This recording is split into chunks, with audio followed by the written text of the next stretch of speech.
अस्सलाम वालेकुम नाज़रीन, उम्मीद करता हूँ आप सब खैरियत से होंगे और मैं आपके लिए दुआ गो हूँ अपने पाक परवरदिगार से कि मेरा पाक परवरदिगार हमेशा आपको सेहत और इज़्ज़त और खुशहाली वाली ज़िंदगी अता फ़रमाए। शर शैतान और शर इंसान के शर से आपको अपनी हिफ्ज़ व ईमान में रखे। और आपसे गुजारिश करता हूँ कि आप मेरे चैनल से जुड़े रहिएगा। आपको बहुत अच्छी अच्छी मालूमातें मैं दूंगा।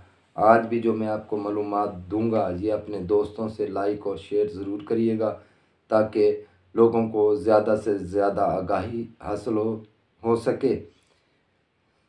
तो मैं अब चलता हूँ इस राज की तरफ कि ये कौन सा ऐसा राज है जिससे बर्बादी होती है।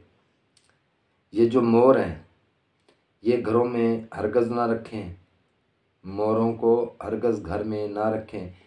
जो घर में मोर रखेंगे उनके घर में बर्बादी का समा पैदा होगा।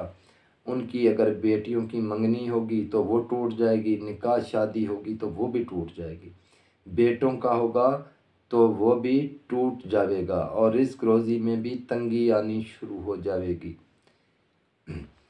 अगर बच्चों के मामलात, बच्चों की पैदाइश के मामलात में भी मसाइल पैदा होंगे, हमल नहीं ठहरेंगे, बच्चे गिर जाएंगे। ये सब मोर रखने से होता है।